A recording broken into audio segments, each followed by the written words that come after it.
नमस्कार, स्वागत है आपका जी बिजनेस पे। मैं हूं दीपक डोभाल और आप देख रहे हैं आपकी खबर आपका फायदा। आरबीआई ने मॉनेटरी पॉलिसी में रेपो रेट में कोई बदलाव नहीं किया है। पहले से ही महंगे कर्ज का बोझ ढो रहे लोगों के लिए ये एक राहत की बात है। हालांकि आरबीआई ने माना है कि कोर महंगाई दर और ग्लोबल चुनौतियां चिंता का कारण बनी हुई हैं। आज हम इसी पर चर्चा करेंगे, समझेंगे कि रेपो रेट के स्थिर रखने की वजह क्या रही, ये सरप्राइज क्या कहता है। सारे प्रेडिक्शंस यही कह रहे थे कि कम से कम 25 बेसिस पॉइंट बढ़ाएगा आरबीआई, लेकिन आरबीआई ने ऐसा नहीं किया, वो भी सर्वसम्मति से। 6 के 6 जो सदस्य हैं मॉनेटरी पॉलिसी कमेटी के, सबने एक राय से इस फैसले को लिया। तो इससे आम आदमी को कितनी राहत मिलेगी, ग्रोथ पर किसका क्या असर पड़ेगा, महंगाई की स्थिति क्या रहने वाली है इस फैसले के बाद, करेंगे खास मेहमानों के साथ चर्चा। लेकिन सबसे पहले ये रिपोर्ट।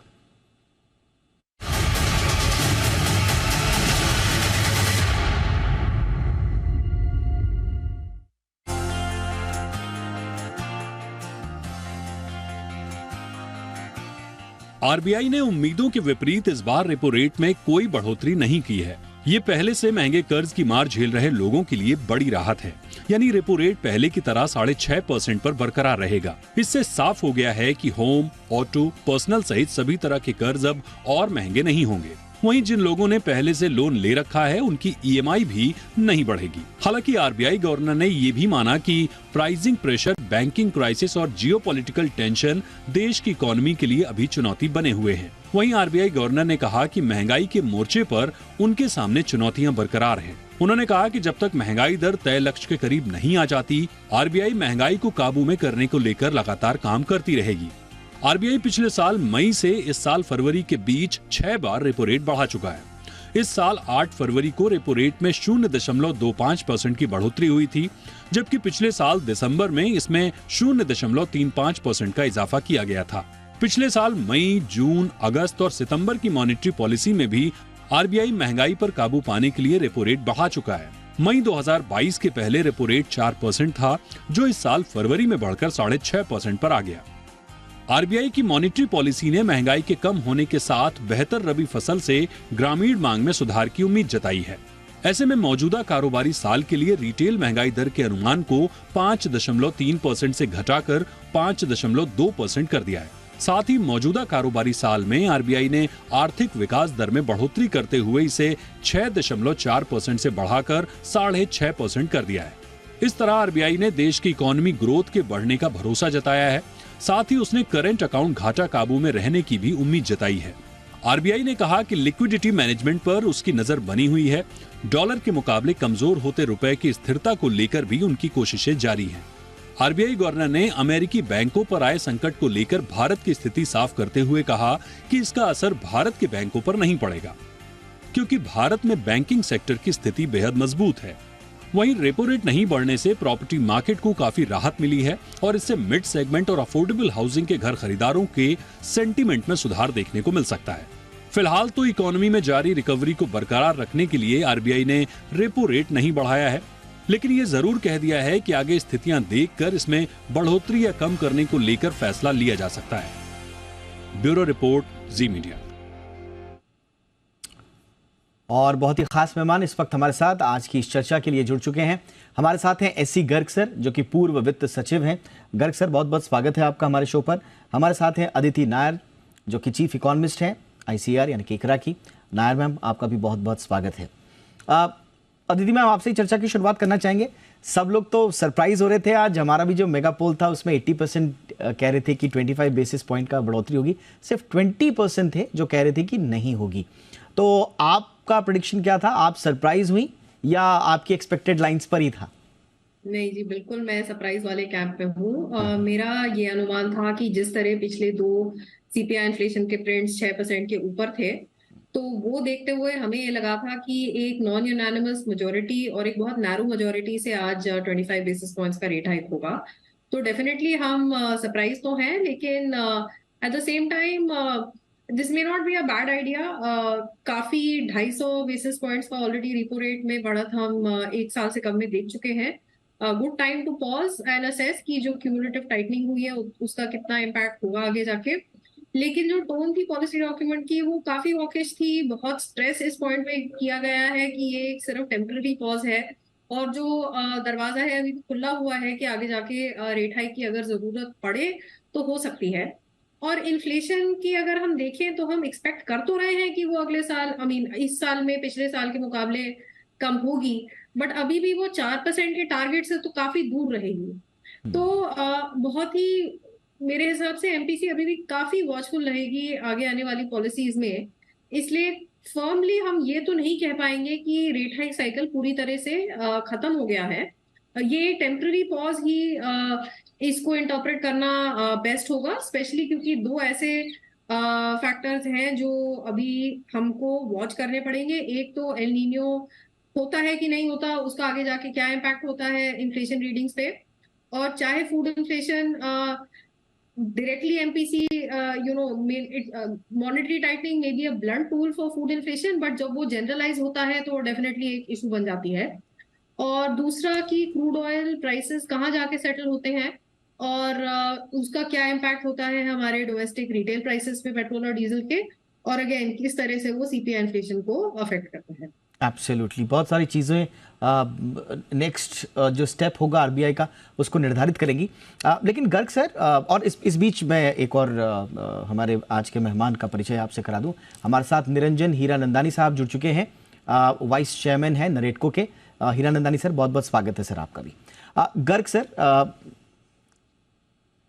एसएस इम्पैक्ट के को भी एक दिया जा रहा है हवाला कि साहब पिछले 6 बार से जो हमने हाइक किए उसका थोड़ा सा इम्पैक्ट का असेसमेंट कर लेते हैं। आपकी नज़र में जो एक तो हम ठीक है असेसमेंट करेंगे वो ठीक है अपनी जगह, लेकिन कुछ कॉन्फिडेंस भी दिखाया आरबीआई ने, ग्रोथ के अनुमान को बढ़ा दिया, महंगाई के अनुमान को घटा दिया, मार्जिनली है लेकिन कॉन्फिडेंस दिखाया। ये कहां से आ रहा है सर ये कॉन्फिडेंस? ये जो सारे मैक्रो इकोनॉमिक फैक्टर्स, चाहे ग्रोथ हो चाहे इन्फ्लेशन हो, इसके लिए आप एक जो आपके पास आधार हैं, जिस तरह से इकोनॉमी चल रही है, जो आप सर्वे करते हैं, उनके आधार पे आप सडन प्रोजेक्शंस करते हैं। अब ये इन्फ्लेशन में जैसे मैं पहले भी कहता रहा हूँ, हम लोग कंज्यूमर प्राइस इंडेक्स को टारगेट करते हैं, उसके हिसाब से इन्फ्लेशन मैनेजमेंट करते हैं। होलसेल प्राइस इंडेक्स, जिससे आरबीआई की रेट एक्शन, लोन्स वगैरह ज़्यादा, उनकी rate of interest, money supply जिस पे ज़्यादा डिपेंड करती है, वो मेरे हिसाब से होलसेल प्राइस इंडेक्स है, लेकिन उसको हम बिल्कुल नज़रअंदाज करते हैं। तो आप अगर एक ऐसा कंस्ट्रक्ट लेके काम करते हैं जिसमें जो इन्फ्लेशन इंडेक्स को आप टारगेट करते हैं अपने रेट एक्शन से, और वो इन्फ्लेशन इंडेक्स उस रेट एक्शन से प्रभावित ही नहीं होती। For example, consumer price index जो है वो तकरीबन 45-50% फूड और इन चीज़ों पे है, उसकी बिल्कुल अलग डायनेमिक्स है। कुछ क्लोथिंग्स पे है, बाकी सर्विसेज पे है, हाउसिंग वगैरह मिला के। जो इंडस्ट्रियल गुड्स वगैरह हैं जिस पे लोन्स वगैरह पे और उस पे ज़्यादा फर्क पड़ता है, वो उससे प्रभावित होती नहीं है। जो ज़्यादा प्रभावित इंसिडेंटली हो रही हैं, क्योंकि आपने उसको एक एक्सटर्नल बेंचमार्क मान के आपके हाउसिंग लोन्स वगैरह के की रेट उससे लिंक कर दी है, तो वो ज़्यादा इफेक्ट हो रही थी। तो अगर मैं इसको देखूं तो मेरे हिसाब से इस रेट एक्शन को आज रोक देने से जो रिलीफ है, वो सबसे ज़्यादा रिलीफ मिलता है जो consumer loans, housing loans, auto loans वगैरह को लेते हैं। उनकी रेट्स बहुत बढ़ गई थी, उनके लिए काफ़ी परेशानी हो गई थी। वो परेशानी अब रुकी है, वो ख़त्म नहीं हुई है, बिकॉज अभी भी रेट्स बहुत ज़्यादा हैं। वो ख़त्म तो तब होगी जब ये रेट्स गिरने लगेंगी, लेकिन बाकी इन्फ्लेशन पे इसका मुझे नहीं लगता कि कोई ज़्यादा। अब दूध की प्राइसेस बढ़ रही हैं, जिसकी डायनेमिक्स बिल्कुल अलग है। गेहूं की प्राइसेस, सीरियल्स की प्राइसेस की डायनेमिक्स बिल्कुल अलग है।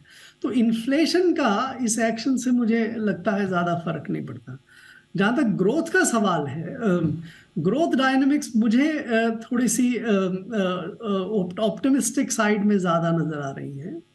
हम पिछले 4 साल से सेकेंड हाफ में 4 से 4.5% पे ग्रो कर रहे हैं। इस बार जो आरबीआई ने प्रोजेक्शन दिए हैं वो सेकेंड हाफ के तकरीबन 6% के हैं। वो 6% मुझे ज़्यादा लगते हैं। पहले हाफ में फिर भी हालांकि थोड़े से ऑप्टिमिस्टिक है शायद ये, तो मुझे लगता है कि ये ग्रोथ जो 6.5% है वो हम हासिल नहीं कर पाएंगे।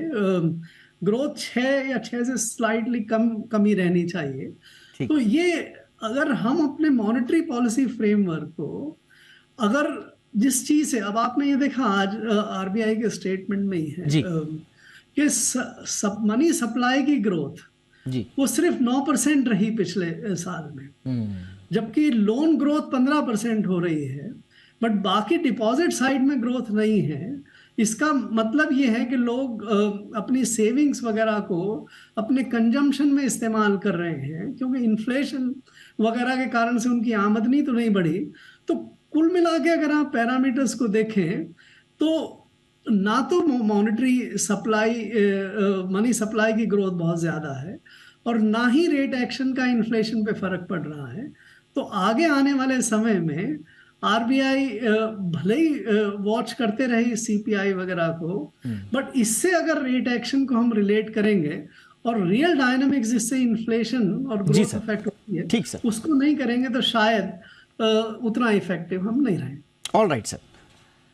हीरानंदानी सर, आप लोग तो कह रहे थे कि रेट्स को कम कीजिए, सिर्फ थामना ही नहीं है, कम भी करना है।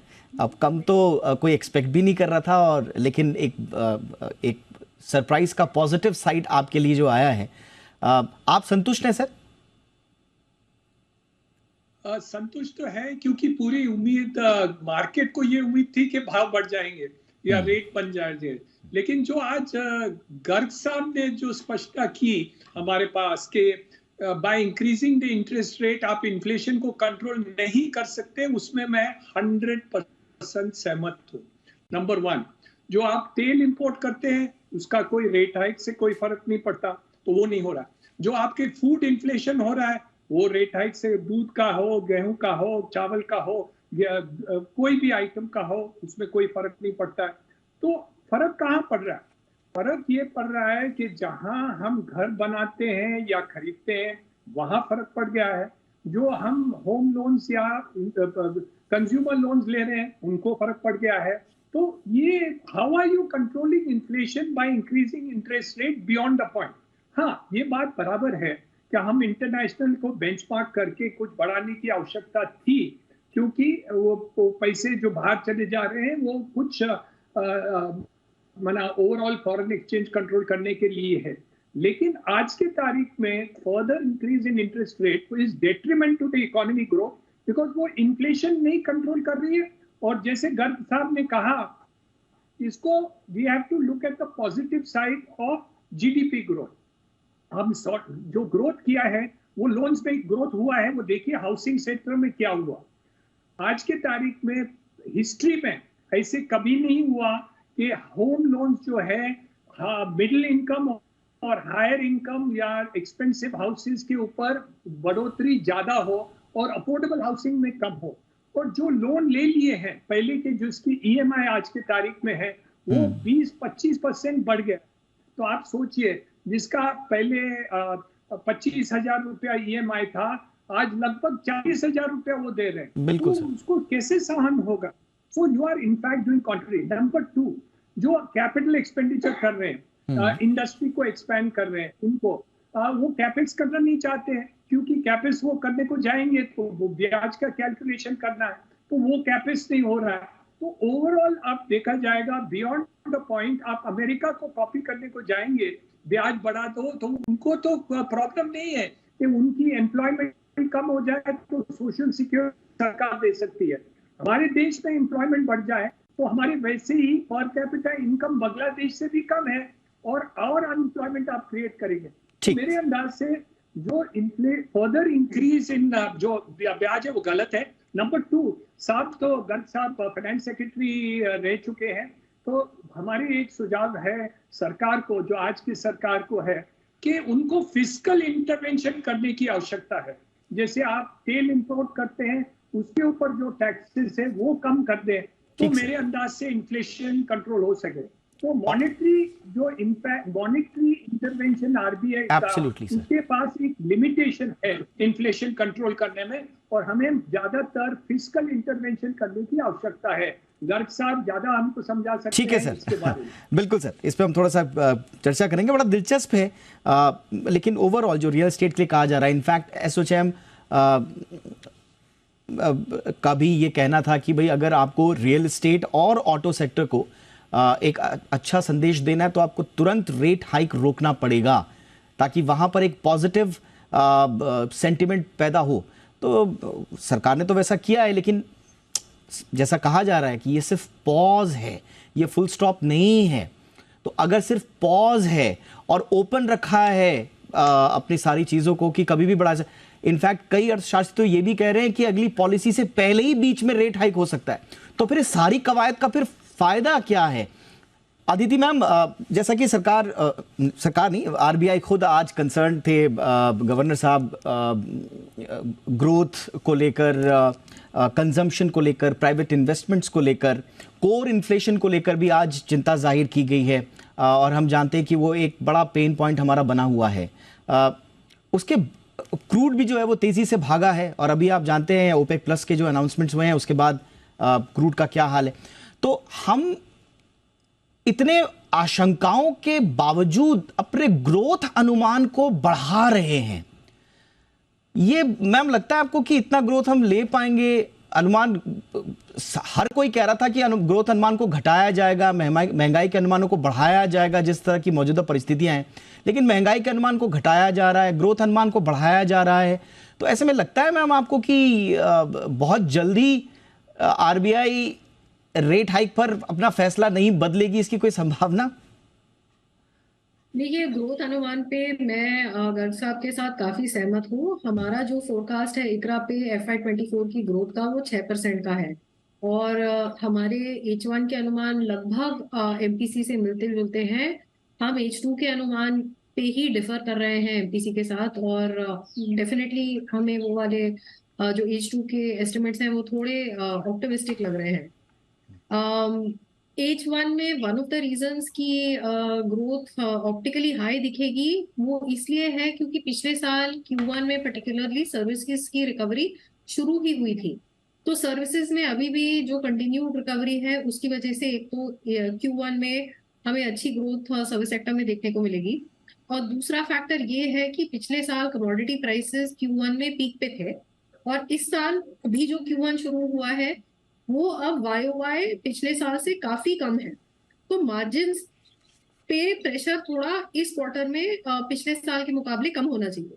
तो ये दो स्पेसिफिक फैक्टर्स हैं जिसकी वजह से हमें लग रहा है कि Q1 का ग्रोथ एक बार अच्छे से जंप करेगा, लेकिन वो सस्टेन नहीं करेगा। और डेफिनेटली मैं कंप्लीटली गर्ग साहब से एग्री करती हूँ कि H2 का ग्रोथ फोरकास्ट मीट कर पाना चैलेंजिंग होगा। एक्सटर्नल एनवायरनमेंट इतनी जल्दी टर्न अराउंड होना अनलाइकली है। इसको मीट करने के लिए एक क्राइटेरिया हो सकता है, वो ये है कि जो कैपेक्स गवर्नमेंट ने बजट में अपना अनवील किया है वो बहुत ही तेजी से टेक ऑफ हो, और उसकी क्या लाइक्लीहुड है वो गर्ग साहब मुझसे बेटर आपको बता सकते हैं, तो वो मैं उनके लिए छोड़ देती हूँ। बिल्कुल बिल्कुल मैम। गर्ग सर, एक और चीज है, एक बहुत अच्छा, मतलब सारे के सारे जो अनुमान थे वो यही जाहिर कर रहे थे कि 25 बेसिस पॉइंट तो बढ़ा देगी। अगर आप बढ़ाते तो कोई कुछ कहता भी नहीं। दुनिया भर के बैंक्स ने जो यूएस का बैंकिंग संकट है उसके बावजूद रेट हाइक किए, तो आपके पास एक अच्छा खासा बहाना था उसके। और आप देख रहे हैं कि ट्रैजेक्टरी किस तरह से जारी है, ग्लोबल अनसर्टेनिटीज के अभी तक कम नहीं हुई हैं। तो ऐसे में अचानक से थाम देना, वो भी 6 के 6 सर्वसम्मति से, कोई खास मैसेजिंग आप देख रहे हैं सर? कोई पॉजिटिव चीज जो शायद हम नहीं समझ पा रहे हैं? देखिए, एक बड़ा कॉन्फ्लिक्ट है अगर आप सिचुएशन को पूरी तरह से वॉच करें। आज के अखबारों में कल वित्त मंत्रालय के किसी एक अधिकारी के हवाले से ये कहा गया था काफ़ी कि सरकार इन्फ्लेशन को कंट्रोल करना चाहती है, ग्रोथ भले ही उतना इम्पोर्टेंट नहीं है, जिससे भी ये जो आप कह रहे थे कि ये अनुमान था कि आरबीआई शायद 25 बेसिस पॉइंट और बढ़ा दे आज इंटरेस्ट रेट्स को। लेकिन जैसे मैं पहले कह रहा था, आरबीआई की रेट एक्शन और इन्फ्लेशन, सीपीआई इन्फ्लेशन में कोई सीधा संबंध नहीं है। आप रेट बढ़ा दीजिए, सीपीआई इन्फ्लेशन पे फर्क नहीं पड़ेगा। तो मुझे लगता है कि आरबीआई में जब ये शायद एहसास हुआ कि रेट बढ़ाएंगे लेकिन इन्फ्लेशन कंट्रोल नहीं होगा, इन्फ्लेशन कंट्रोल करना है, बिकॉज पॉलिटिकली भी अगर आप देखें अभी इलेक्शन का साल आ रहा है, तो और वहाँ पे रिटेल इन्फ्लेशन पे काफ़ी फर्क पड़ता है, क्योंकि वहाँ पे कंज्यूमर्स ज़्यादातर जो लोग हैं वो रिटेल साइड में है। तो ये मैसेज जो दिया गया आज वो बड़ा नुआंस्ड करके कि भाई रेट तो मत बढ़ाइए क्योंकि इसका असर नहीं होगा, लेकिन भाषा आप इतनी इस्तेमाल कर लीजिए कि भाई हम लगे हुए हैं, अगर थोड़ा सा भी ऐसा लगता है कि इन्फ्लेशन बढ़ रहा है या ये हो रहा है या कोई और फैक्टर आता है तो हम बढ़ा देंगे। आई थिंक ये एक कंप्रोमाइज्ड मैसेजिंग जो आज हुई, उसके पीछे ये मेरे ख्याल से कारण रहा है जो आज के एक्शन का, अगर मैं कोई इंटरप्रेट कर सकता। ठीक है सर, ठीक है, हमको थोड़ा सा समझ में आया कि एग्जैक्टली आरबीआई क्या सोच रहा था, लेकिन फिर अचानक से एक वो जो प्रश्न रह जाता है कि आपने एक ओपन डोर छोड़ा हुआ है कि हल्का सा भी ट्रिगर हुआ साहब तो हम रेट बढ़ा देंगे, और इसीलिए बहुत सारे अर्थशास्त्री, जैसे मैं पहले भी कह रहा था, वो कह रहे थे कि बहुत संभावना इस बात की है कि अगली पॉलिसी से पहले शायद आरबीआई फैसला ले, जैसा कि आरबीआई पहले कर भी चुका है, बट देखते हैं कैसा होगा। लेकिन ओवरऑल एक घर खरीदार के लिए सर, हीरानंदानी सर, आपके लिए ब्याज दर बढ़ रही थी तो लोग झिझक रहे थे, थोड़ा सा बाइंग सेंटिमेंट पर असर भी पड़ रहा था। आपको क्या लग रहा है कि अभी वक्त है सर, थोड़ा सेंटिमेंट स्ट्रांग होगा?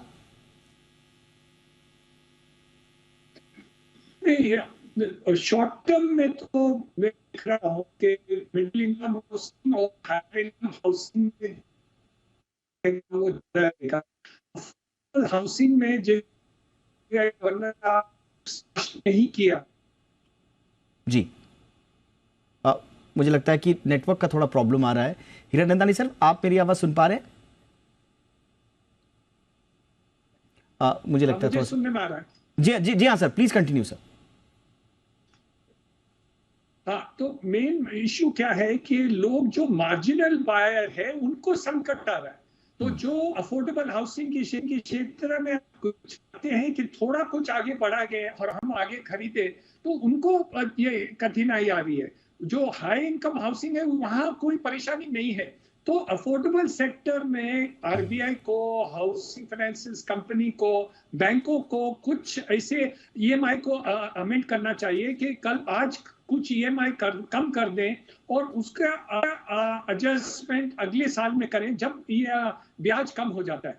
क्योंकि आप जैसे गर्ग साहब ने कहा, ये इन्फ्लेशन जो है उनको, ये हाउस बायर, रिटेल लोन उनको फर्क पड़ रहा है। जो आज का फूड इन्फ्लेशन में आ रहा है उनको प्रॉब्लम आ रहा है, ये सब क्षेत्र में आ रहा है। तो इसलिए आप कुछ भी करके सरकार को, बैंकों को, आरबीआई को रिटेल लोन्स के ऊपर कुछ करने की जरूरत है। जी हाँ, चेंजेस ऑफ इंटरेस्ट रेट करना है ओवरऑल। बिल्कुल, और इसीलिए आपने सजेस्ट किया शुरुआत में भी अपने रिमार्क के कि आप मॉनिटरी इंटरवेंशन तो करेंगे लेकिन आपको फिस्कल इंटरवेंशन करने की भी आवश्यकता है, ताकि ओवरऑल जो ग्राउंड से सेंटिमेंट है उसमें एक पॉजिटिविटी आ सके। बहरहाल देखते हैं कि आरबीआई की इस मंशा उनकी जो रही है, जो बड़ा इंपॉर्टेंट, वो कह रहे हैं कि थोड़ा सा उनको समय भी चाहिए, जो पिछले 6 हाइक्स किए हैं उसका असेसमेंट भी वो करना चाह रहे हैं। तो ठीक है, गर्ग सर तो शुरुआत से कहते थे कि इसका असेसमेंट करने में भी समय लगेगा, दीदी मैम ने भी यही कहा था। तो चलिए, आरबीआई को कुछ समय मिले असेसमेंट का, और आगे की दिशा निर्देश जो भी आए उसका हम इंतजार करेंगे। फिलहाल बहुत बहुत शुक्रिया Garg sir, thank you so much, आपने वक्त निकाला। Aditi ma'am, thank you so much ma'am. Hiranandani sir, बहुत बहुत शुक्रिया सर आपका वक्त निकालने के लिए। आपकी खबर आपका फायदा में इतना ही, इजाजत दीजिए, नमस्कार।